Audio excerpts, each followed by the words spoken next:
We've got some big news. We're starting a new podcast community, and we want you to be a part of it. Head over to patreon.com/FemFreak to join the fun. They wake up from that, and it's like, oh no, that was the dream. This is real. Like, they went... You know what the moral of this story is, Caro? What? Don't fucking microwave your goddamn coffee, Ebony. Oh my God, listen. I'm so worried for you.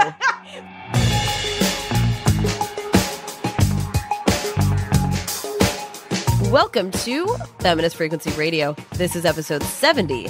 I'm your host, Anita Sarkeesian, and I'm joined by two young women who would definitely return any handbags they found on the subway.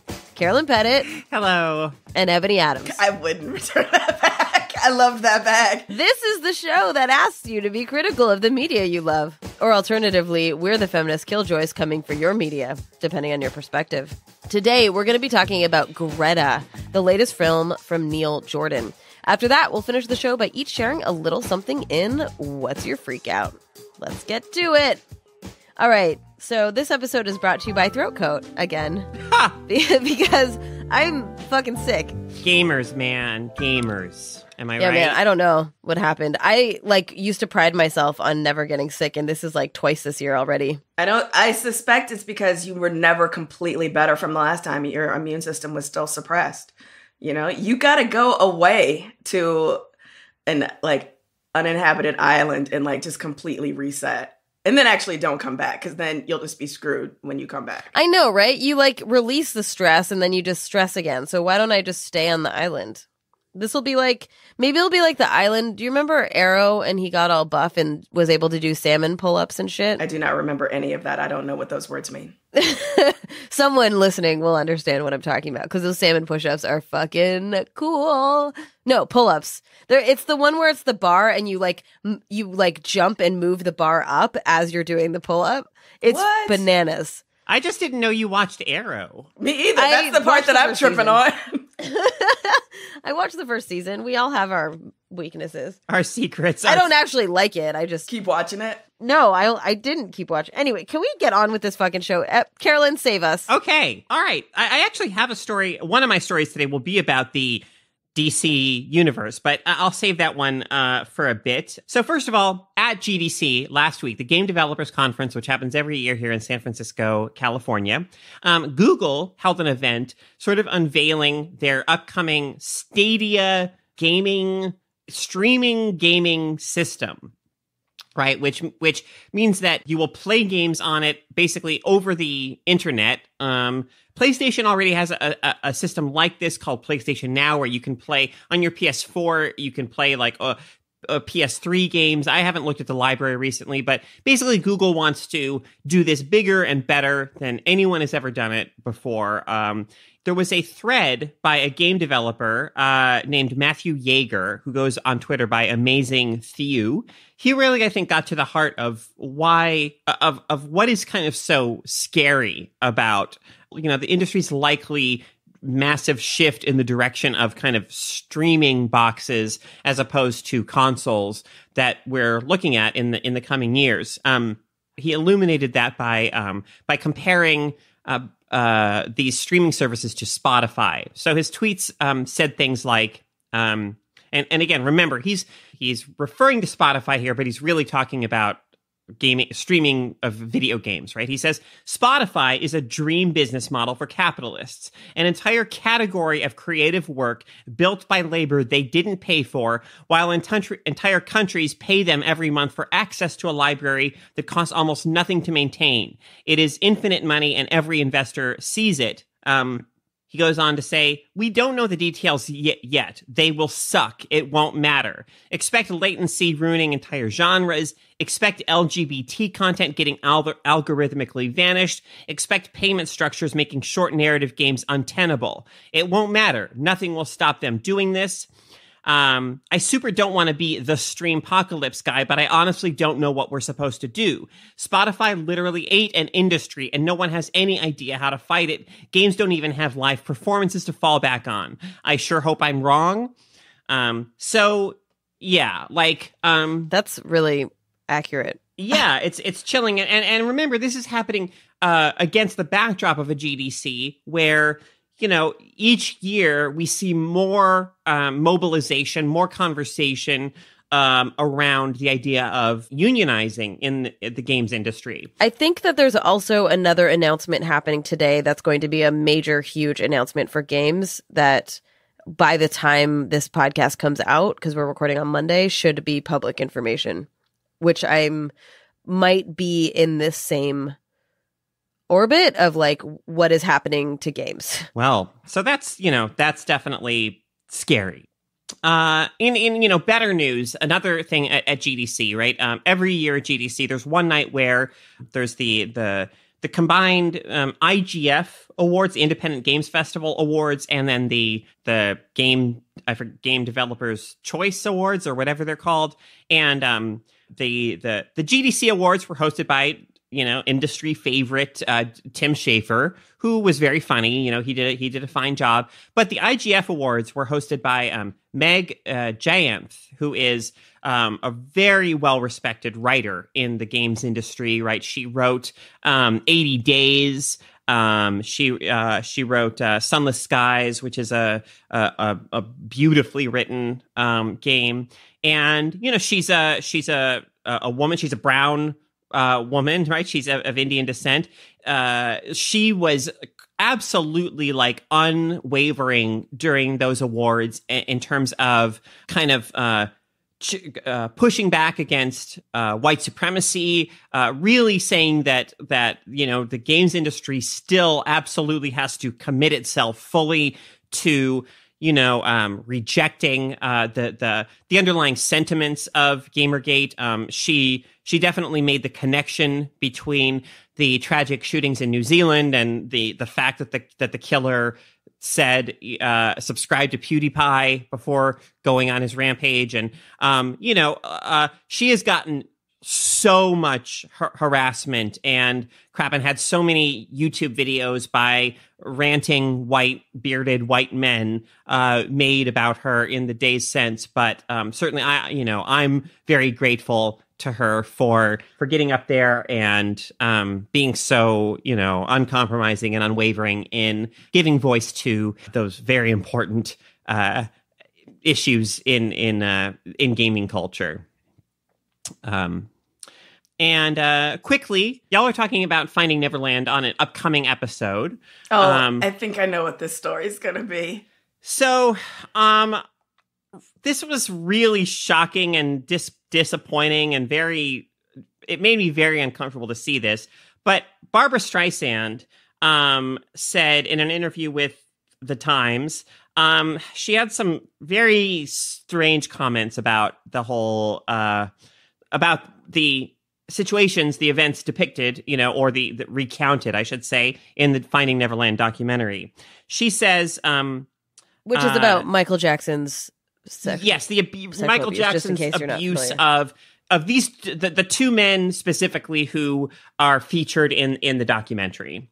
All right. So first, she said she absolutely believes Robson and Safechuk, and described Jackson, with whom she once turned down an offer to duet with, as, quote, very sweet, very childlike. She added, quote, his sexual needs were his sexual needs, coming from whatever childhood he has or whatever DNA he has. You can say molested, but those children, as you heard say, they were thrilled to be there. They both married and they both have children, so it didn't kill them. Yeah. Dude. I'm not going to react too much to this now, because a lot of what I have to say we'll talk about in the podcast, because I think it's obviously too big for just like a quick one-off, but it hits sort of every wrong way to respond. I didn't see the abuse and or it did not happen to me, so consequently, did it really happen? If you survive and you survive too well, then how could you truly have been traumatized? How bad could it have been? The notion that there must be the lurking notion there must be some ulterior motive. Why now? Why these people? But also the kind of hand waviness of, whatever his sexual needs were. We're not talking about someone who is asking his adult partners to wear Ronald McDonald outfits. You know, like this is not, you can't hand wave this away under whatever his sexual needs are, you know, and then follow it up with the additional horrifying level of, you know, whether it's because of what he experienced as a child or it's just in his, like, there is no part of her statement which was okay. It was fucked up on every level. Yeah. And then who else defended it? Diana Ross. Yep. Yeah. Oh, no. Yeah. I didn't know that. And so then Barbara Streisand essentially retracts her statement, right? And says, like, it was taken out of, like, the standard response. It was taken out of context. That's not what I meant. Of course, I believe the victims, whatever. And it's like, so, like, you, what? You know? You don't get to occupy position A and position B. You either believe the victims and support the survivors, or you don't, you know? There's no way to take what you said out of context. The context was there. Yeah, absolutely. So to close with a story on a much more positive note. So the DC Universe live action Titans TV series has cast in the role of Jericho. They have cast a deaf transgender actor named Shella Mann. Shella Mann is a Jewish/Chinese American actor. They self-identify as genderqueer and a queer artist. So the character of Jericho is so they are the son of Deathstroke, who is going to be played by Isai Morales on Titans, and Jericho is mute after. I'm reading a description right now from a comic book site. Jericho is mute after his father failed to rescue him from having his vocal cords severed by assassins. Jericho has the unique ability to possess anyone just by making eye contact. This gentle-natured yet proud hero has proven himself a formidable Titan. So, you know, casting this an actually, deaf actor and a trans actor just like as a bonus in this role is really exciting. Certainly from the pictures I've seen of Shella, he looks like a great fit for the part. I've never watched any of the DC live action TV shows, to be honest. I've never watched Arrow. I've never watched Supergirl or anything. But you know, I'm very encouraged by news like this. I think it's great. Yeah. And like, there it is. This, you know, no more like, we couldn't find these actors, you know, we had to go with whoever was best. And that always means a white cisgender person, you know, play acting some other culture. Like, here it is. You just do it. Each time this happens, it helps belie, you know, that idea, right? That, oh, you know, well, the most qualified, you know, or the only person available or whatever just happened to be this cisgender white dude. Like, obviously, that's just, the more this happens, the more patently absurd that line of thinking, you know, becomes just on its surface for anyone who's paying any attention. There is a lot of talk about supporting independent media creators, and we think it's as valuable as ever these days to do just that. If you value smart, honest, feminist analysis, then come join our podcast community at patreon.com/femfreak. Plus, you'll get access to some fun perks, including the Freqin After Party, our weekly post-show bonus exclusively for our patrons. That's patreon.com/femfreak. Let's move into the main segment for this week. Woo-hoo! We are talking about the movie Greta. Ebony, will you tell us a little bit about it? Absolutely, Anita. So Greta stars Chloe Grace Moretz, that's a mouthful, as Frances, a young Boston transplant to New York who learns why you should never ever be kind to people in New York.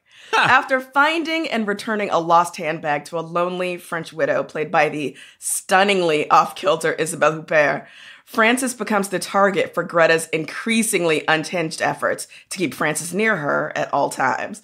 I was delighted to have Stephen Ray in the movie for about 5 minutes because his patented hangdog expression was perfect. And he featured a damn fine American accent to boot. So the film is directed by Neil Jordan, who's probably best known for films like The Crying Game, Breakfast on Pluto, and The Butcher Boy. I know that you were bored by this film, Anita. I was the opposite of bored. How dare you spoil my reaction to our listeners? Do you want me to re-record? Yeah, I should not start this conversation. Okay. I feel like, so when we, Carolyn and I went to see it at the Draft House in SF when I was at GDC, because the Draft House is literally the only thing I miss about San Francisco. Ouch. I'm just kidding. True facts, y'all. True facts. San Francisco sucks. Anyways, the Draft House does these awesome, like, pre-shows. Oh. And they, it's found footage, it's old movies, it's weird, obscure clips, and they play it for about 30 minutes, and they're custom made to each film, and it's a delight. And so in it, there was the trailer for what's the Baby Jane? Whatever happened to Baby Jane? Yeah, and one, like, I was like, oh, Ebony's gonna love this movie, because if that's the thing that's like starting this off. But also, man, watching that trailer, Carolyn and I were like, man, I miss trailers like that. Like, not that we were alive when that happened, but, well, when did that movie come out? I don't even know.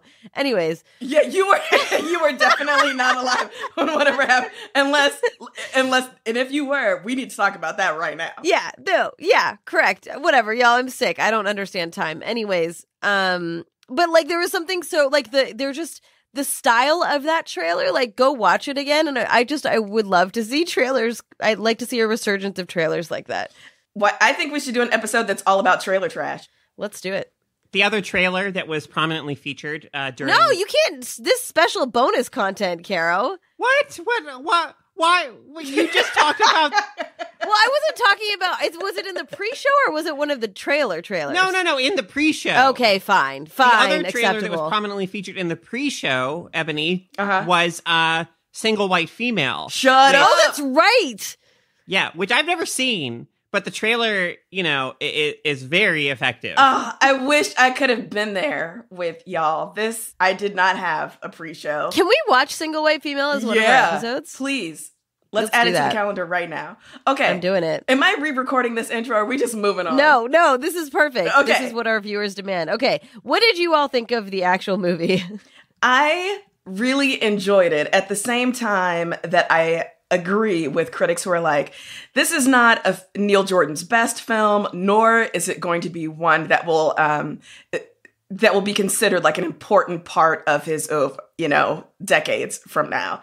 Nevertheless, as someone who thrills to any new entry into the psychobiddy genre, I absolutely enjoyed every single moment that the camera hovered close to Isabelle Huppert's face in this film. And I enjoyed myself. I loved the ways that Neil Jordan sort of deployed standard kind of, horror tropes in this film, and the ones that he sort of, walked back or refused to engage with. I really loved it. I will say this. I lost my pen somewhere between my car and the theater, so I couldn't take notes during the film. So my responses are going to be even more unhinged than normal. But the one thing that stuck with me that I probably laughed the hardest at was the production design in this film. For some reason, that wall hanging that said, "Don't go, Jason Waterfalls," made me fall out of my chair. Where was that? It was in Frances's kitchen, in that beautiful loft that she shared with her awful roommate, Erica. And so there's a wall hanging, and it is so completely out of place. And I'm just like, this is a choice. This is a choice, and I just want to know what's behind it. But there's a wall hanging that, those live, laugh, love kind of, fonts, like on the, so. Wow. That means I don't something. know, Pure One kind of decor. It says, "Don't go, also, Jason Waterfalls." She had a shirt on that said "mauvais genre," which mauvais means bad in French. So I feel like these are all things, like references to things that are the filmmakers understand and have reason for, I was definitely very aware of how, like, as you say, Ebony, like, Jordan was playing with a lot of genre standards, like standard techniques, and perhaps the one that remains with me the most after having seen the film is that there's a sequence where a character is drugged, right, and then you go into like what happens after they're drugged, but then they wake up from that, and it's like, oh, thank God, that was all a dream. But then they wake up from that and it's like, oh no, that was the dream. This is real. Like they went. You know what the moral of this story is, Carol? What? Don't fucking microwave your goddamn coffee, Ebony. Oh my God, listen. I'm so worried for you. When that happened, again, I should have been with the two of you because I would have elbowed you so hard at that moment. Oh, Carolyn and I looked at each other and started laughing in the middle of the movie. I don't know if we talked about this on the podcast, just in case we haven't. Ebony microwaves her coffee relentlessly, and it became this like disgusting joke. Well, it was disgusting to me, but it became this joke in our office because it was so gross. Yeah, and Anyways. I am unapologetic about the fact that I want my coffee to be the temperature of the sun, and I will keep microwaving it until I burn off a couple of layers of taste buds. But now I'm worried, Ebony, when this like psycho French chick is like becomes obsessed with you because you're so cool. That when you microwave your coffee, it's definitely gonna happen. Definitely gonna happen. I know. I absolutely loved Greta. I loved everything about her look. This film made me, as all films set in New York do, made me want to move to New York. I was just like, you know what? I probably would hang with Greta, even after I found out that she was completely fucking off kilter. You know, she was fascinating. I loved how this film, with its insistence on non-naturalistic acting, sort of forces the viewer to always keep in mind that this is like this sort of heightened emotion, you know, of the story, but of the medium as well, right? So there's that key scene at the beginning where Francis and Erica are in a movie theater. They've got 3D glasses on. The camera, you know, focuses in very closely on their faces, and Francis is saying like the movie has not started yet. You know, I think the film like never lets you forget that you're watching a film, and I love that. It felt awkward and alienating and weird, but it felt very deliberate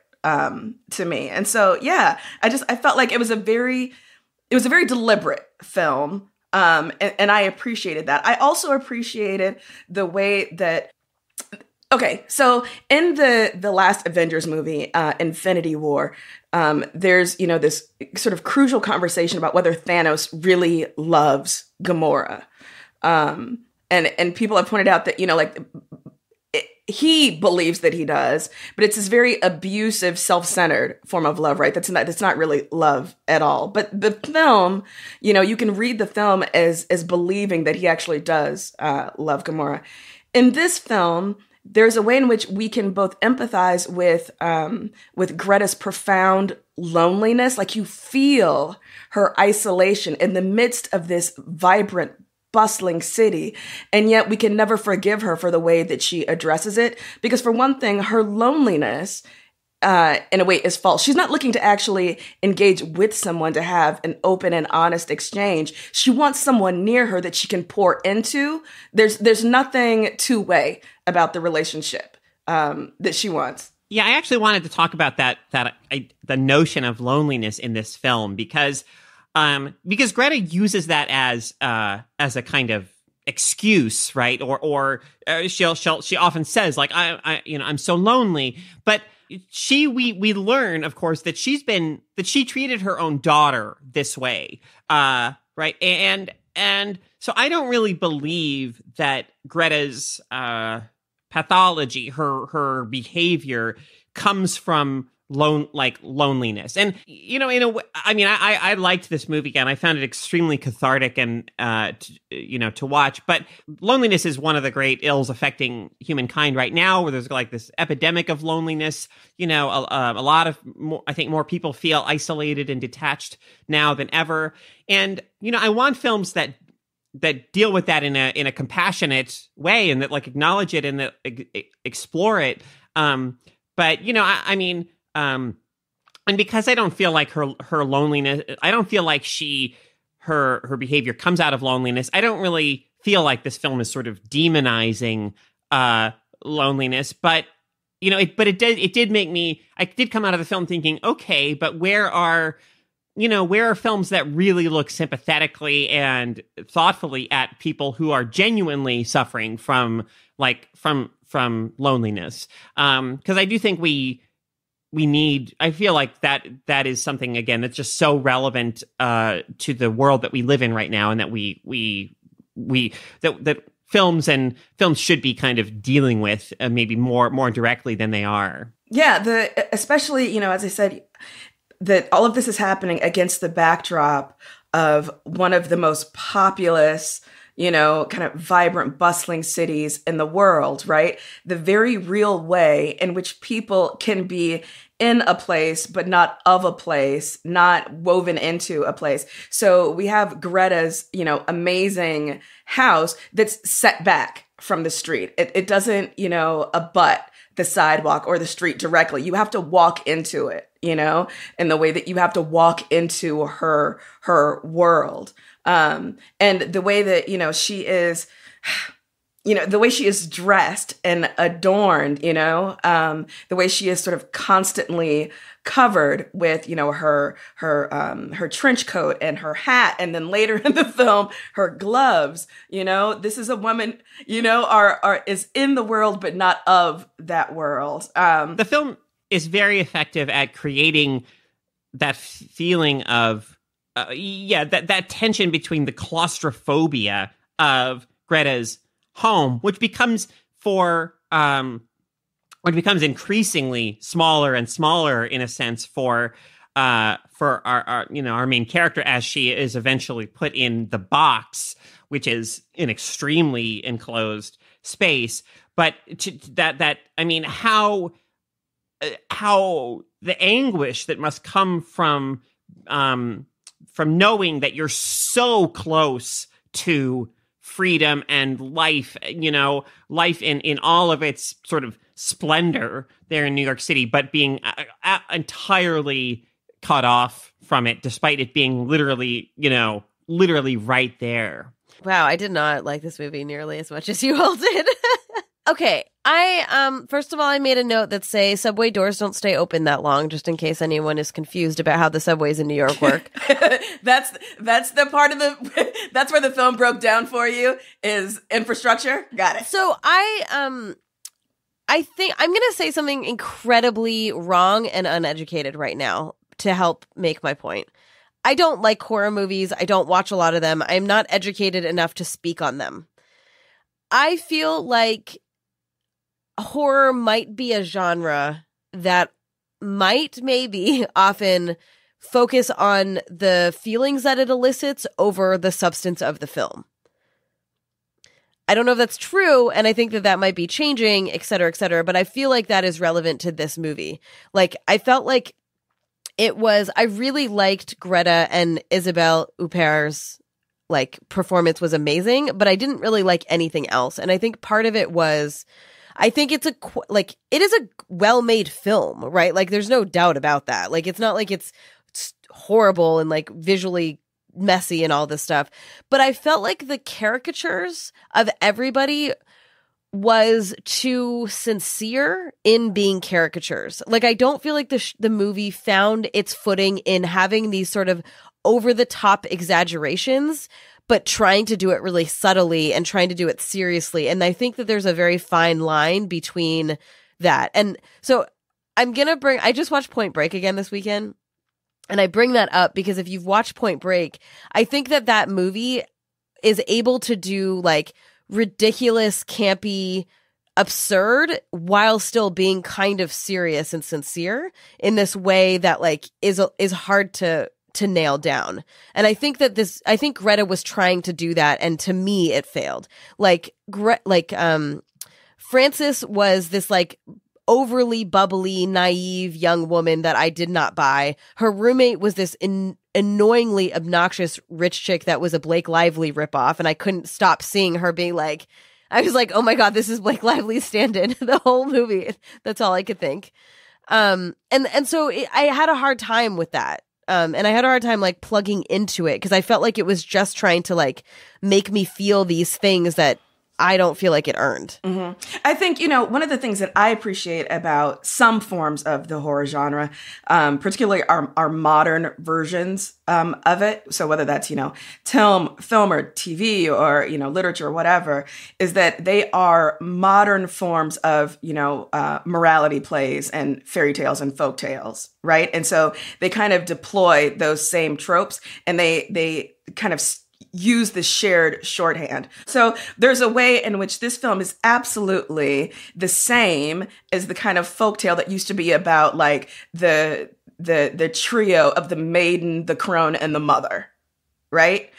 And so, if the point is not to present three-dimensional characterizations of Greta, Frances, the dead mother, the missing daughter, etc., but in fact to tell a story using those characters as metaphors, I think the film does work. But I think, if you take it, if the narrative itself is what's most important to you, if, sort of like learning who Greta is in all of her shadings and nuance are what's important to you, then yeah, I think the film, sort of, falls apart on that level. One of the things that I mentioned, or when I said, like, I do think there are things the film doesn't do well. I think the film does not know what to do with Erica. For too much of the film, I think we are encouraged to write her off as, vapid, superficial, the sort of promiscuous, counterpart. She gives terrible advice, right? Yeah. Go apologize to her? I mean, are you serious? Exactly. To Frances's sort of, like virginal, wide-eyed, kind, young woman. And then at the end... Spoiler alert.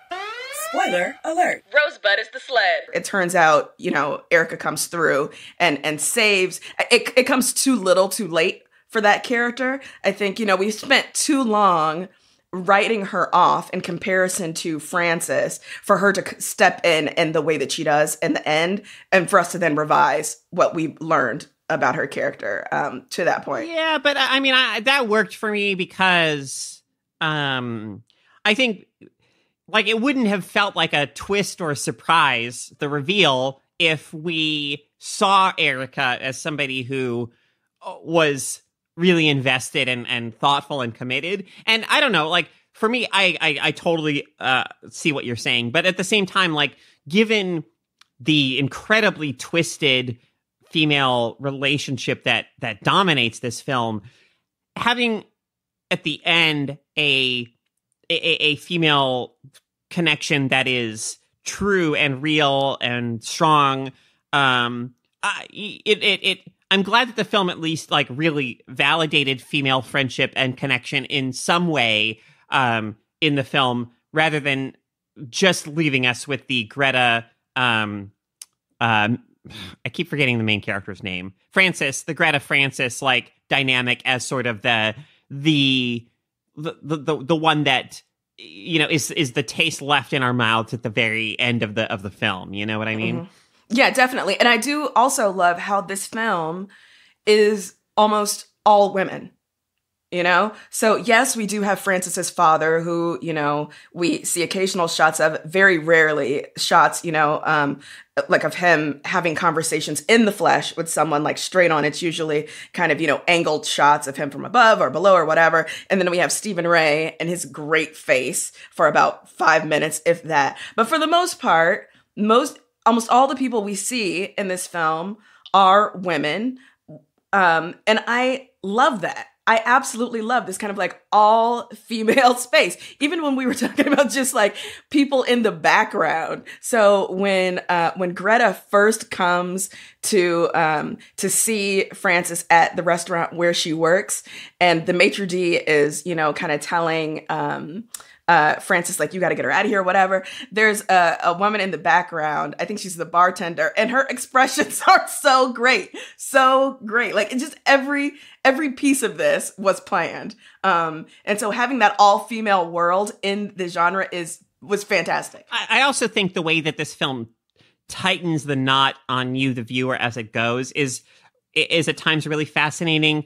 For instance, one of the most effective moments for me was, early on in the film, when Frances first comes to Greta's home, there's a moment where there's some noise coming from nearby, right? And Greta goes over and says, like, a little peace, please, a little quiet or whatever. And she says, oh, the neighbors, they're always remodeling. I think they must be building an ark.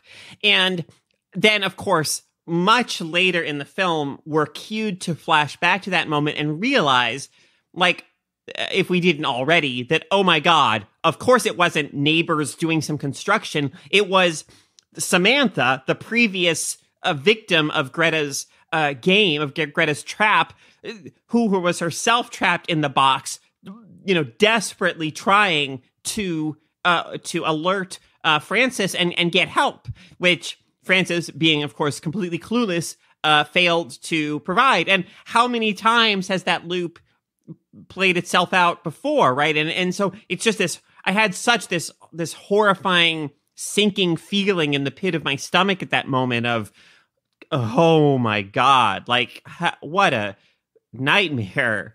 I think that there is actually, sorry. Yeah, no. That was there's no transition. I was thinking about the loneliness stuff that you brought up, and I think that there is a thread of loneliness that's not very obvious. Or it's not, I'm attributing loneliness to it, but just how much nobody could help her. Right. Oh, absolutely. That Frances is deeply solitary in her fear, with the cops being an utter failure, with her boss being an utter failure, with her roommate giving her terrible advice. Like, she is spiraling, and there's some gaslighting happening here, and how isolating and lonely that and terrifying that is. Right. And I think they did a really good job of showing that. Yeah, that's fascinating. I actually hadn't really thought of that before. I was frustrated with, as I said earlier, because I feel like Greta says a lot of true things about loneliness. She says at one point, for instance, we were meant for love, Frances, not this terrible isolation, which is, again, something a great many people all over the world are experiencing right now, a feeling of isolation. And so I was torn as somebody who wanted to be like, yes, thank you for saying that, but also, but you are a psychopath, and like, you're not, your behavior does not actually come from, like, loneliness. That's not, like, lonely people don't do that because they're lonely. If anything, they turn more inward. Anyway, but I think you're absolutely right. That Frances experiences a profound kind of loneliness in this film because nobody is able to help her. I was actually frustrated a bit at one point in the film because Frances retorts to Greta by saying, everybody's lonely, which is a thing that people say and which we often acknowledge. Like, yes, everyone experiences loneliness to some degree at some point in their lives, but there's a difference between the kind of, intermittent loneliness that we all experience, and then the kind of profound loneliness that an increasing, prolonged loneliness that an increasing number of people are just kind of living with. And so I get frustrated sometimes with that throwaway sentiment of, yeah, but everybody's lonely, because it's like, yes, but no, like, there are different degrees and ways in which people are impacted by loneliness. But yeah, to think about Frances as a lonely figure, as an isolated figure in the midst of all this is really fascinating. Yeah, and I think the film also offers a way of understanding how isolation, perhaps not loneliness, but isolation or lack of connection, can be masked very effectively, by the face that we put out in the world, but also the way that people understand what we're putting out in the world. And so once Frances has been kidnapped by Greta, Greta manages to, hide that fact by pretending to be Frances via social media, essentially, right? Like, photos that she's stolen from Frances's social media. And so if you were to understand who and, what Frances is up to purely by what was posted, you would assume that she had, like, a full and vibrant life. But there was a huge lie behind that, right? But you would never know. If the way that you know people is based upon the screen, that surface level, you very likely will be led astray. I think, you can press that kind of commentary too far, and it can reveal itself to be pretty facile. People do make, real connections via online communities, etc. But I do think there's a point to be made there that, you cannot just look at the facade that someone gives you and assume like that person is not lonely. That person does have a community. How many people, sort of deliberately present on, say, Instagram a life of, fun and joy and parties and whatever, but actually like don't in their hearts feel like that reflects their inner experience of the world. Like, of course, that's not everybody, but so many people do that, right? We misrepresent ourselves, or we represent ourselves as we want to be or want to be seen, but not as we really feel like we are. Yeah, so to be honest, like watching this film, during its running time, I was uncomfortable. Obviously, it's a film that's intending to make you uncomfortable, but not necessarily in a way that I found. And I think this is often my experience with like horror thrillers, films like this, is that while I'm watching it, I'm like, why would I put myself through this? It's uncomfortable. It's unpleasant. It's intermittently horrifying. My God, the moment with the cookie cutter, like that really shocked me and oh my God, like really, really horrified me. But I think that effective horror films, there's just a feeling of catharsis at when I survive the experience of watching it and I come away from it, and it's like, and it's more like, and I feel like even more safe or more like okay than I did going into it, because I've like endured this experience vicariously and survived, but it could never really hurt me. And for me, this was definitely a film that worked that way. Like after the film, I had this feeling of like a lift because of the catharsis of having gone through the really uncomfortable roller coaster ride of emotions and come out with, the kind of happy ending, the validation of friendship and connection that we get at the end, after everything that Frances has been through. So, I think I've started appreciating films like this more in say the past 10 years or so, and for me this is definitely a really effective entry in that kind of psychological horror genre. I agree. Definitely recommend. Check it out. Awesome. Let's move on to what's your freak out? Who wants to get us started? I'll go first. So again, at GDC this past week, I went to a talk by Frank Cifaldi, who is, for anyone who's unfamiliar with the name, Frank Cifaldi, he's a big game preservation kind of activist, right? And so his talk was all about the importance of game preservation and like the realities of kind of where we're at in the effort to preserve video games and gaming history. And I think that a lot of us are aware to some degree of how a lot of early film history has been lost, right? As films have just kind of degraded, they've just kind of fallen apart. They weren't preserved, they weren't caught in time, they weren't preserved. Nobody, studios didn't care to back them up or preserve them or whatever. But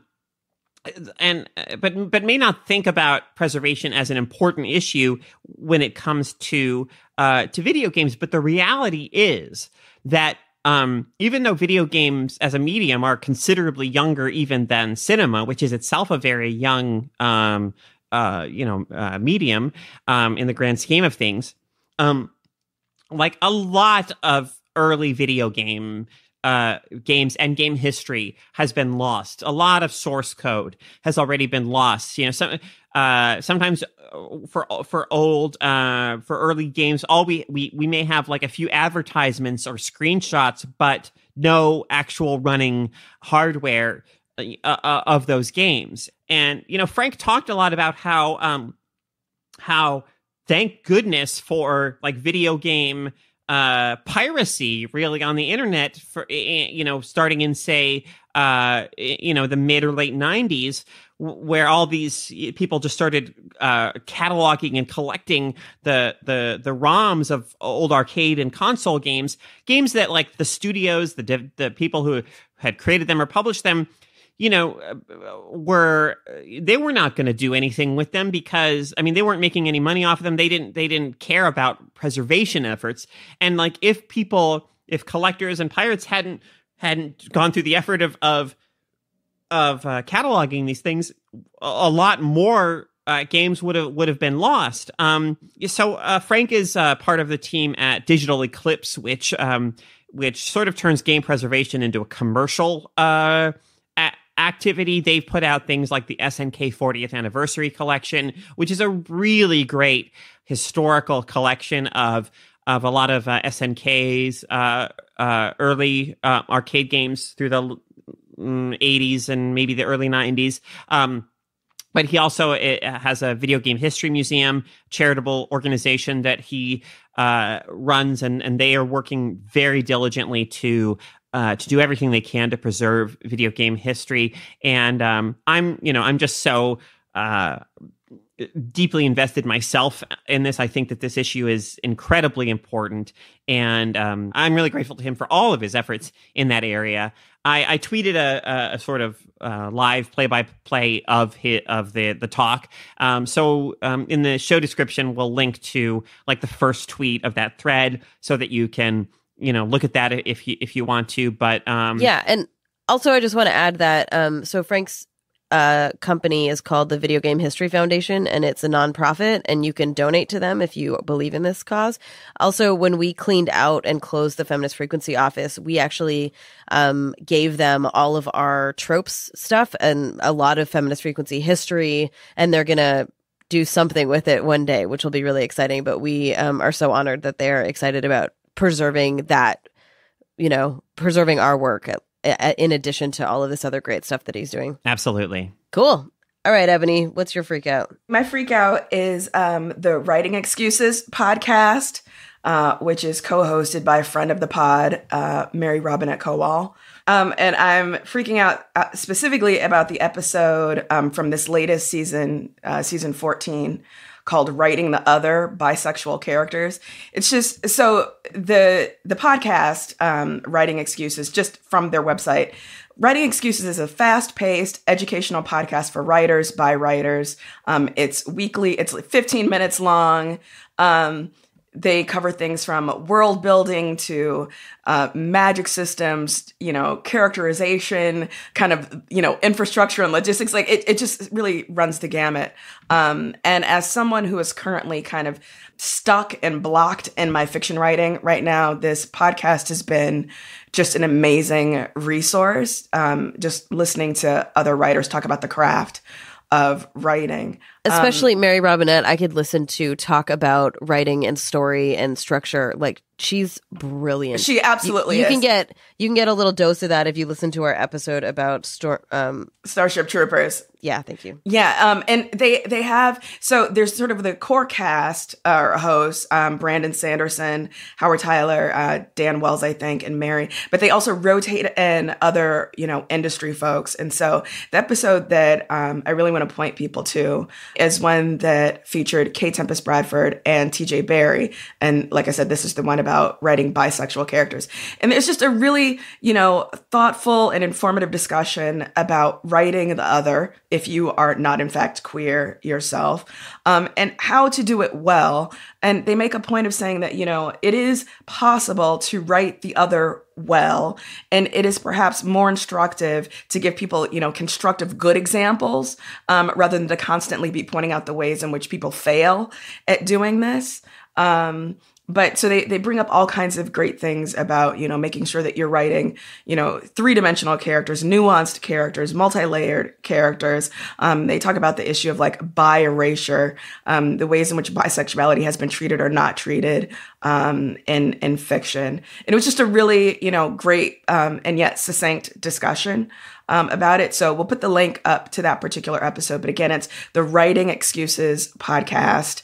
And it's fantastic. I think it's very interesting whether you are a writer yourself or if you're just a reader, listening to working writers talking about the way that they go about creating is absolutely fascinating. So that's what I'm freaking out about. Awesome. I'm going to freak out about a couple of things at GDC, the Game Developers Conference that just happened. My favorite section every year is the Control-Alt-GDC section on the show floor, which is ultimately alternative hardware games. So they're all games that are trying to do something new with how to play, if that makes sense. So there was one game where there's literally a rope and you have to pull the rope to climb in the game, for example. There's the Hell Couch, which was literally standing and sitting on a couch, was the actual mechanic. The one that stuck out the most to me that I had so much fun playing was an 8-player NES controller. So what's his name? Patrick Lemieux. He is an assistant professor at UC Davis. What he did was he took NES controllers and he took all of the buttons off except for one. So each controller only has one button. So one controller has a left, one controller has a right, one has up, one has down, right, one has A, B, whatever. And at GDC, you could play Tetris with a group of people and you have to play with these controllers. And it was so awesome. I loved it so much. And it's this really interesting way of co-op because one, you don't have time to sit and be like, well, what do you think is the best decision? You're just sort of frantically yelling things. And at some point while we were playing, we just became in sync. We played with 4 people. And we just kind of knew what everyone wanted to do. And it was such a delight. And I, just for the record, will say we would have very easily broken the high record if we didn't all have to go do other things. So that is my challenge for next time, that I'm going to break the high record score on Tetris with 8 controllers. The other thing I went to was a party called Delete GDC. And this is by folks in Melbourne, Australia. They've done these events over there a bunch. And the idea is that they ask game designers to build a game. I think you can't spend more than 3 or 4 hours building the game. It is shown only at the party, and then at the end of the party, they are all deleted and can never be played again. Well, we gotta get Frank Cifaldi on that to make sure those games are preserved. I know. Nope, they're gone forever. So one of the games that I played there was made by a bunch of game development students. And it was a game where you bake a cake and you decorate a cake. And what I liked about, it's got that weird, physics stuff that's just goofy, right? Where your milk is splashing everywhere and you can't hold the jug properly and that sort of thing. But what I think they did really well was, when you're done decorating the cake and you say, I'm done, it disappears and it says, come back at midnight to see your cake. So it's not just that the games are all gone. It's that this game actually built in this function to encourage people to come back to this screen. And what happened at midnight was all of the cakes exploded and got smushed, and then the game got deleted. And it was really delightful. And I thought it was a lovely premise and, kind of a fun experience. So, all right. This week we have a listener freak out from Sierra. So my freak out is a documentary called Nyla and the Uprising. It follows the women who participated and led the first intifada in Palestine in the 1980s. And it's an amazing story about the role women play in movements and activism. It was made and directed by the award-winning Julia Bacha, and it's just so emotional and fascinating. The movie really affected me because of the unique story of these women in the First Intifada, but also the way their stories are similar to those of women in other social movements. They can do things that men can't do and perform most of the on-the-ground organizing. They then take over the movement when men are imprisoned or exiled and perform leadership jobs. But when negotiations start and the men are let out of prison or invited back from exile, women are ignored and cut out of the negotiation process. It's intensely frustrating to watch them have to accept the final treaty that does not meet most of their demands and was signed by men with no women in the room, but also uplifting to see what women were able to accomplish. It reminded me of the anti-apartheid struggle in South Africa and the Black Panthers in the United States. Unfortunately, it's hard to find a way to watch it currently, but I saw it when it came to the Bay Area, and they have a list of screenings on their website. So see if it's coming to a place near you. I can't recommend it highly enough. Thank you so much, Sierra, for submitting that freak out. That sounds awesome. We are so excited at how many of you are submitting your freak outs, and we're so excited to share them all. So if you want to get in on this fun game and make us excited, head over to feministfrequency.com/freakout. That is FREQOUT.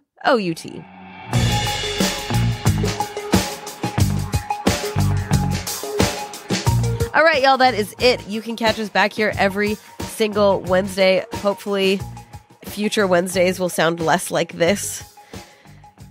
But at least one is going to sound like this coming up in the future. I know. I feel like I should just step back and let you two get like super deep, and I should just like remove myself from this podcast. That was such an enjoyable conversation to listen to. Stay tuned for the freakin' after party, which is only available to backers of this podcast, which you can so easily be. Just head over to patreon.com/FemFreak. Thank you to everyone that has already joined us over there. It's a delight when we love having you. If you're enjoying this show, please rate and review us on iTunes. And I'm way too tired to think of a place for you to tell your friends. When you're trapped in a box with the dolls, tell the other dolls, maybe? Yeah. Jesus. Yeah, that worked. Check out all of our work and our other podcasts at feministfrequency.com. And be sure to follow us on Twitter at FemFreak to stay up to date on all of the news. You can find me at Anita Sarkeesian. I'm at Carolyn Michelle. I am What's in the Box? Our producer is Phil Circus, who also composed our theme music. Technical support by Sarah Norales, production assistance by Taylor Simmons, and art by Jamie Varon. See y'all next week. Later. Bye.